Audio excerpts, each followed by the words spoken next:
মানবসৃষ্ট বিপর্যয়ের পর এবার প্রাকৃতিক বিপর্যয়ের মুখোমুখি গাজাবাসী। দীর্ঘ ২ বছরের যুদ্ধে গাজা পরিণত হয়েছে এক ধ্বংসস্তূপের মরুভূমিতে।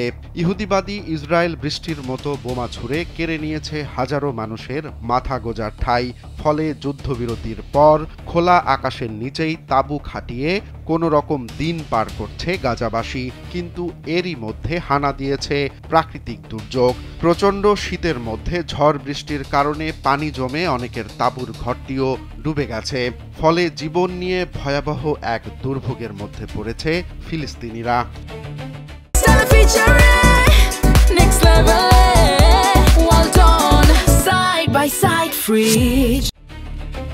এক ভিডিওতে দেখা গেছে বজ্রপাতের মধ্যে বৃষ্টিতে ডুবে যাওয়া তাঁবুর ঘর থেকে পানি বের করছেন এক ফিলিস্তিনি।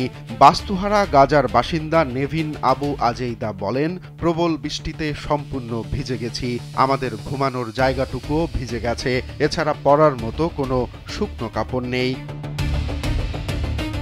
নুরা সালে আবু আল কাশ নামের এক নারী চিৎকার করে বলেন, বৃষ্টি থেকে বাঁচার জন্য তাঁবুর ওপরে একটি প্লাস্টিকের শীট দিয়েছিলাম, কিন্তু সেটি পানিরোধী না হওয়ায় পুরো ঘর পানিতে ডুবে গেছে।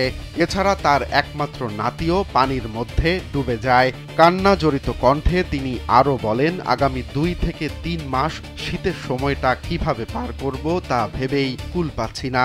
আর এক বাস্তুচ্যুত ফিলিস্তিনি বলেন, গত ২ বছর ধরেই আমরা এভাবে বসবাস করছি, কিন্তু এবার শীতের শুরুতে ঝড় বৃষ্টির কারণে ঘুমানোর স্থানটুকুও নেই, সবকিছু ভিজে গেছে, বুঝতে পারছি না কিভাবে এই কঠিন সময় মোকাবেলা করব। খোলা আকাশের নিচে আশ্রয় নেয়া বাসিন্দাদের ঝড় বৃষ্টি থেকে বাঁচাতে এবং জলাবদ্ধতা এড়াতে ড্রেন কাটার পরামর্শ দিয়েছে গাজার সিভিল ডিফেন্স কর্তৃপক্ষ। এছাড়া অনিরাপদ ভবনেও তাদের আশ্রয় নিতে নিষেধ করা হয়েছে। গাজার মানবাধিকার সংস্থাগুলো জানিয়েছে, প্রায় ৯,৪৫,০০০ বাসিন্দা কোনো ধরনের নিরাপত্তা ছাড়াই বেঁচে থাকার জন্য লড়াই চালিয়ে যাচ্ছেন।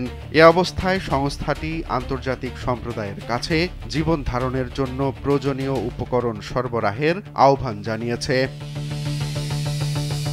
গত অক্টোবরে গাজায় যুদ্ধবিরতি শুরু হয়, কিন্তু এরপর ফিলিস্তিনিদের লক্ষ্য করে প্রতিনিয়ত বোমা হামলা চালিয়ে যাচ্ছে ইসরায়েলি বাহিনী। এ অবস্থার মধ্যে এবার নতুন করে শীতকালীন ঝড়ে বিপর্যস্ত হয়ে পড়েছে গাজাবাসী। রোমান্স তালুকদার, কালবেলা।